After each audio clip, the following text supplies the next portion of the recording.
कहते हैं कि आईने के पार एक दूसरी दुनिया होती है जो आमतौर पर कभी हमें नजर नहीं आती, या वो हमारे नजरों के सामने होती है लेकिन हम उसे देख नहीं पाते। दादी कहती थी आईने के पीछे की दुनिया में आत्माओं का घर होता है, लेकिन ये बात कितनी सच है या फिर बचपन में सुनी सिर्फ कहानियां हैं। बचपन में दादी कहती थी कि कभी भी आईने के सामने मत सोना। बचपन में तो मुझे दादी की बात सुनकर बहुत डर लगता था, लेकिन जब मैं बड़ी हुई उनकी बात में मुझे अंधविश्वास और बच्चों का दिल बहलाने के अलावा और कुछ नजर नहीं आया। शुभम, तुम्हें ऐसा नहीं लग रहा है इस घर में कुछ अधूरा सा है? अधूरा? क्या अधूरा? आईना, नया घर बनाया और उसमें आईना ही नहीं है। मुझे एक एंटिक मिरर लेना है। मैंने सुना है बंजारा मार्केट में काफी अच्छी एंटिक चीजें मिलती हैं। चलो ना, आज वही चलते हैं। ठीक है मैडम, जैसा आपका हुक्म। नीति शुभम के साथ बंजारा मार्केट गई। वहाँ एंटिक चीजों की फुल भरमार थी। नीति ने बहुत सी दुकानों पे कई सारे आईने देखे, लेकिन जैसा आईना उसे चाहिए था वो कहीं नहीं मिल रहा था। उफ यार, मैंने तो सुना था यहाँ पर सब कुछ बहुत ही अच्छा मिलता है, लेकिन जैसा आईना मुझे चाहिए वैसा कहीं नहीं है। नीति ने इतना कहा ही था कि तभी उसके सामने एक बंजारन आकर खड़ी हो गई। आईना चाहिए ना छोरी तने, हमारे साथ चल। इतना सुंदर आईना है हमारे पास, तू देख लेगी ना तो तने देखते ही पसंद आ जाएगा। अरे सोच के रही है, चल। नीति और शुभम उस बंजारन के साथ उसकी दुकान पर आए, लेकिन वहाँ का माहौल कुछ अलग था। तुम्हें कुछ अजीब सा नहीं लग रहा है यहाँ पर? अरे अभी थोड़ी देर पहले अगरबत्ती जलाई थी तो उसी की वजह से ये धुआं हो गया है। ये देख छोरी, तेरा आईना कति तेरे जैसा खूबसूरत। आईना तो बहुत सुंदर है, मुझे बिल्कुल ऐसा ही आईना चाहिए था। मैं जानू हूँ छोरी, और यो आईना मैंने थारे लिए ही संभाल के रखा था। मेरे लिए ही संभाल के रखा था से आपका क्या मतलब है?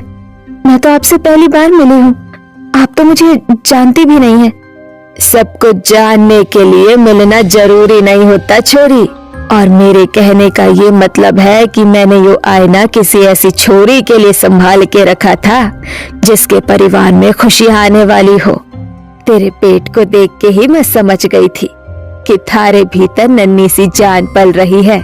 जब म्हारे को म्हारा बच्चा होने वाला था ना, तब हमारी सास ने मने यो दिया था, और जब हमारी बेटी को बालक होने वाला था तो मैंने यो उसे दिया था, पर वो बेचारी बच्चे को जन्म देने से पहले ही चल बसी।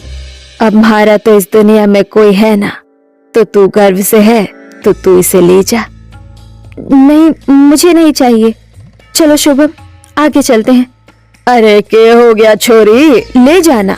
सुबह से हमारी बोनी भी ना हुई है, तेरा बहुत बहुत एहसान हो जाएगा छोरी। अच्छा ठीक है, दे दीजिए। नीति का मन तो नहीं था, लेकिन उस बंजारन का मन रखने के लिए उसने वो आईना खरीद लिया। उसने मार्केट से कोई और शॉपिंग भी नहीं की और सीधा घर आ गई। इतना बड़ा आईना मैं ऊपर कैसे लेकर जाऊंगा यार, कहीं टूट न जाए। नहीं, रहने दो, तुम इसे नीचे स्टोर रूम में रख दो, बाद में इसे ऊपर रख लेंगे। क्या यार, सुबह तो तुम हल्ला मचा रही थी कि ऊपर आईना नहीं है, और अब जब आ गया तो कह रही हो कि स्टोर रूम में रख दो। ठीक है, जैसी तुम्हारी मर्जी। शुभम ने आईने को स्टोर रूम में रख दिया और दोनों फर्स्ट फ्लोर पे चले गए, लेकिन नीति का ध्यान बार बार उस आईने की तरफ जा रहा था। उसके दिमाग में सिर्फ उस बंजारन की कई बात घूम रही थी। अरे क्या हुआ, कहाँ खो गई? तुम्हें उस बंजारन की बातें कुछ अजीब नहीं लगी शुभम? मतलब उसे कैसे पता लगा कि मैं प्रेग्नेंट हूँ? और उसकी बेटी की कहानी? अरे इसमें इतना सोचने वाली कोई बात नहीं नीति। अरे पुरानी औरतों को अक्सर देखकर ही सब पता लग जाता है। और रही बात उसकी बेटी की कहानी की, तो उसने तुम्हें प्रेग्नेंट देखा तो अपना दुख तुम्हारे साथ बांट लिया। कल मुझे जल्दी ऑफिस के लिए निकलना है, तो मैं सोने जा रहा हूँ। शुभम नीति को समझाकर सो गया, लेकिन वह उन बातों को मानने के लिए बिल्कुल तैयार नहीं थी। जैसे तैसे करके उसे देर रात नींद आई। सुबह सूरज की किरणें जब उसके चेहरे पर पड़ी तो उसकी आंखें खुल गई, लेकिन आंखें खुलते ही वह बुरी तरह डर गई। वो आईना ठीक उसके बिस्तर के सामने रखा था और आईने के अंदर उसे किसी की परछाई दिखाई दी, जैसे आईने के अंदर से उसे किसी ने जाग कर देखा और फिर भाग कर गायब हो गया। शुभम, शुभम, अरे क्या हो गया नीति? अरे तुम इतनी घबराई हुई क्यों हो? अरे इस तरह चिल्ला क्यों रही हो? ये आईना यहाँ कैसे आया? मैंने आंखें खोली और सामने आईने में देखा तो ऐसा लगा जैसे आईने के उस पार से किसी ने मुझे देखा और फिर कहीं गायब हो गया। सुबह उठते ही सामने आईना देखोगी तो भ्रम तो हो ही जाएगा ना। और ये आईना मैं इसलिए ऊपर लेकर आया हूँ क्योंकि नीचे स्टोर रूम में चूहों ने हड़कंप मचाया हुआ है। तुमने जो लैंप स्टोर में रखा था ना, वो तो उन्होंने तोड़ दिया। अब आईना ना तोड़ दे, इसलिए शंभू के साथ मिलकर मैं इसे ऊपर लेकर आ गया। और हाँ, अब तुम उठी गई हो तो मेरे लिए नाश्ता बना दो ना प्लीज। नीति ने शुभम के लिए नाश्ता बनाया और थोड़ी देर बाद शुभम ऑफिस के लिए निकल गया। नहा धोकर नीति घर के मंदिर में दिया जलाने गई, लेकिन बहुत कोशिश करने के बाद भी वो दिया नहीं जला। अरे ये दिया जल क्यों नहीं रहा है? नीति ने फिर से माचिस जलाई। इस बार दिए में रखे कपूर ने आंच पकड़ ली, लेकिन लकड़ी के मंदिर में भी आंच लग गई और नीति ने पानी घेर कर उस आग को बुझाया। पता नहीं कल से क्या हो रहा है, अचानक मंदिर भी जल गया। एक तो मेरे सर में इतना दर्द हो रहा है, अंदर जाकर पेन किलर लेती। इससे पहले कि नीति अंदर जाती, उसे अंदर से एक आवाज सुनाई दी, जैसे कमरे में कोई छोटा बच्चा इधर उधर भाग रहा हो। उसने जल्दी से कमरे की तरफ जाकर कमरे का दरवाजा खोला तो उसे लगा कि जैसे कमरे में कोई परछाई दौड़ती हुई उसके बेड के पास आईने में समा गई। नीति आईने के पास जाकर खड़ी हो गई, लेकिन उसे बहुत डर लग रहा था। पता नहीं क्यों लग रहा है कि ये आईना कुछ कहना चाहता है। इसे देखकर दादी की कही हुई बातें याद आ रही है कि इस आईने के उस पार जरूर किसी का घर है। नीति ने ये कहते हुए आईने को हाथ लगाया। आईने के ऊपर सीधी तरफ एक निशान बना हुआ था। नीति ने जैसे ही उस निशान को हाथ लगाया, उसे एक जोरदार झटका लगा। नीति ने अपना सर पकड़ा और बिस्तर पर जाकर लेट गई। उसकी प्रेगनेंसी का 3रा महीना चल रहा था। रात को उसके पास शुभम का कॉल आया। हेलो नीति, यार यहाँ पर बस वालों ने स्ट्राइक कर दी है और कोई कैब भी यहाँ पर आने को तैयार नहीं है। आज रात लगता है मुझे यहीं पर रुकना पड़ेगा। तुम प्लीज मैनेज कर लेना, ठीक है?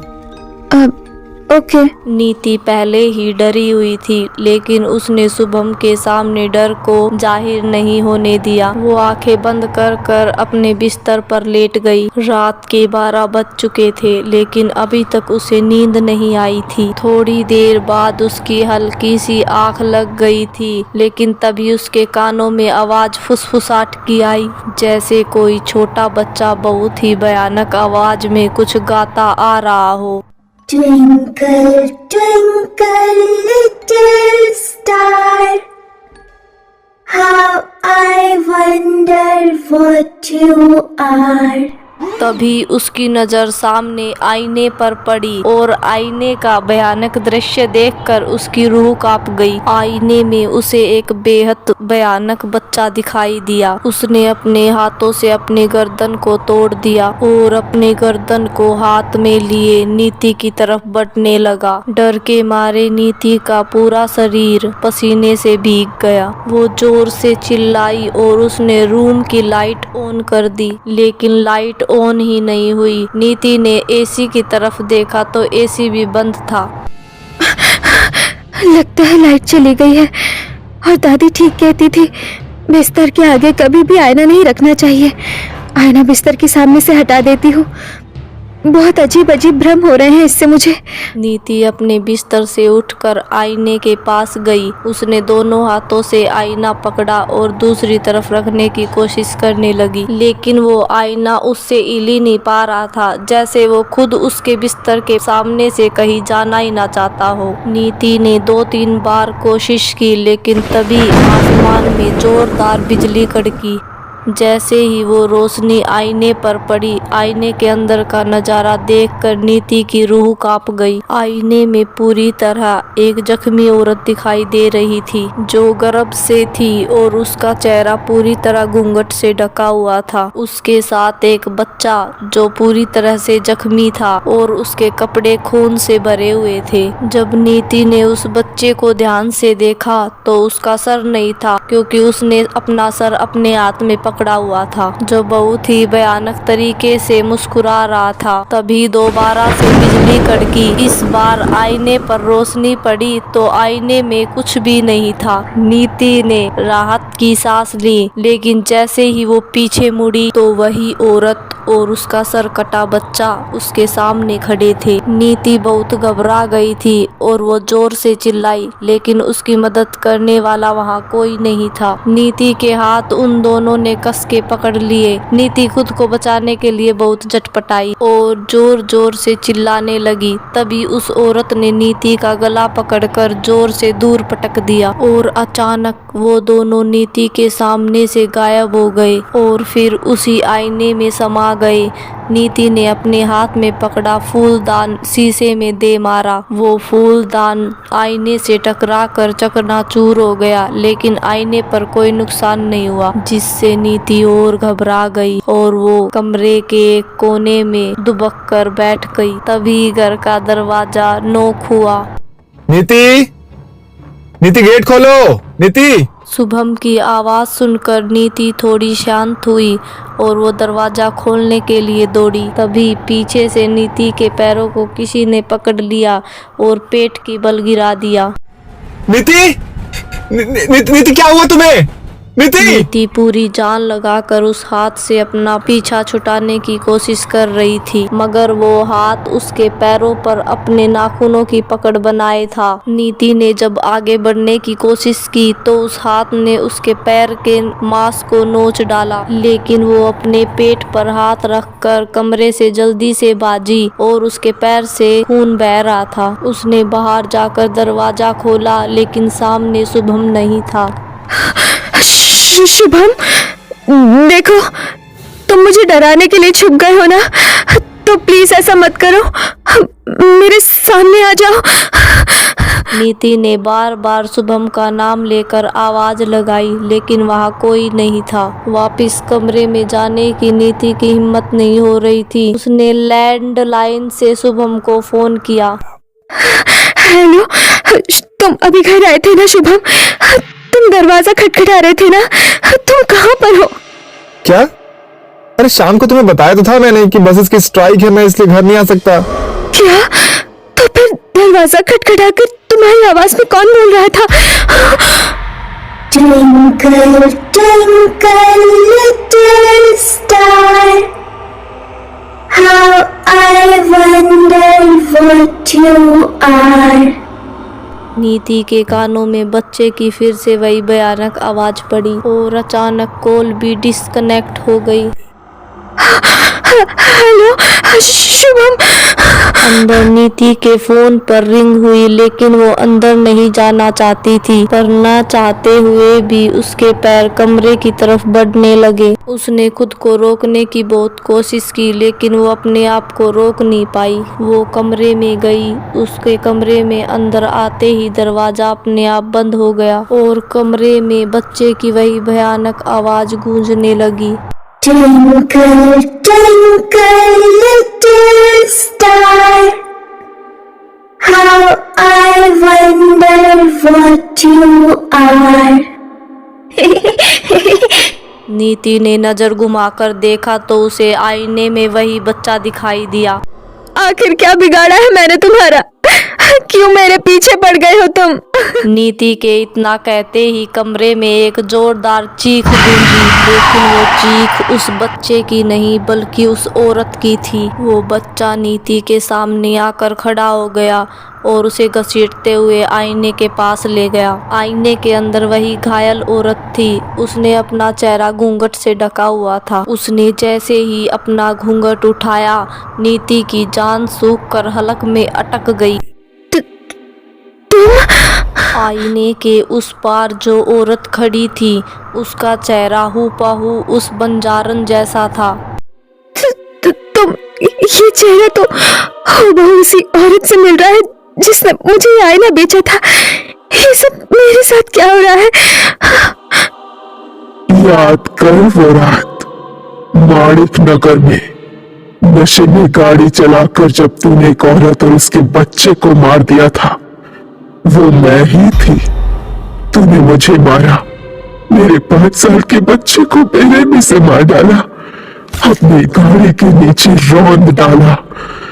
मेरे पेट में एक नन्ही जान पल रही थी, तूने उसे भी मार डाला। उस दिन से लेकर आज तक मेरी माँ तुझे ही ढूंढ रही थी, और देख तू मेरी माँ को मिल गई, और अपने हाथों से तू मुझे अपने घर ले आई। जब तू वहां से भाग रही थी ना, तब देख लिया था मेरी माँ ने तुझे, और उस दिन से वो बस तेरे ही इंतजार में थी। बंजारन भाग कर आ रही है अपनी बेटी और नाती के पास, जिनका एक्सीडेंट हो गया है। मारे नाती को मार डाला। पर तू चिंता न कर मेरी बच्ची, मैं तुझे कुछ ना होने दूंगी। बंजारन का नाती तो पहले ही मर चुका था, लेकिन उसने अपनी बेटी और उसके पेट में पल रहे बच्चे के लिए एम्बुलेंस को कॉल किया, लेकिन जब तक एम्बुलेंस वहां पहुंची उसकी बेटी की भी जान जा चुकी थी। बंजारन उनके पार्थिव शरीर को घर लेकर आई। उसके ऊपर दुखों का इतना बड़ा पहाड़ टूट चुका था। इस दुनिया में थारे सिवा मारा था ही कौन? मारी बच्चे, मारा नाती, तेरे पेट में पलने वाले बालक ने भी मार गई। पर मैं उसे जिंदा न छोड़ूंगी। अपना बदला तो उससे खुद लेगी छोरी। बस एक बार वो मने मिल जाए, उसकी जिंदगी तो मैं बर्बाद कर दूंगी। बंजारन की बेटी और नाती की अकाल मृत्यु हुई थी, इसीलिए वे चाहकर भी मुक्ति नहीं पा सकते थे। तो बंजारन ने काले जादू से दोनों की आत्मा को उस आईने के अंदर कैद कर दिया। उसने नीति का चेहरा देखा था और उसने अपने हाथों से नीति का चित्र बनाया और उस पर तंत्र विद्या करके उसे अपने पास बुला लिया। नीति अपने मन से बंजारा मार्केट नहीं गई थी, बल्कि ये सब बंजारन ने खुद किया था। अब तो तू सब समझ गई होगी ना। अपना बदला तो मैं आज लेकर जाऊंगी। तूने हमारे साथ हमारे बच्चे को भी मार डाला था ना, तो आज तेरे साथ थारा बच्चा भी हमारे साथ ही जाएगा। नहीं, मैं तुमसे माफी मांगती हूँ। प्लीज मुझे माफ कर दो, प्लीज मुझे माफ कर दो। नीति ने जैसे ही ऐसा कहा, आईने के पास उस औरत और बच्चे की जोरदार चीख सुनाई दी। वो दोनों इतनी जोर से चिल्लाए कि कमरे में लगी खिड़कियों के कांच भी टूटकर बिखर गए। उनकी चीख इतनी तेज थी कि नीति उनकी आवाज को बर्दाश्त नहीं कर पाई और उसके कानों से खून निकलने लगा, मानो उसके दिमाग की नस फट गई हो। नीति उसी वक्त निढाल होकर जमीन पर गिर पड़ी। तभी एक तेज आवाज के साथ वो आईना टूटकर चकनाचूर हो गया और कुछ देर बाद वहां सब शांत हो गया।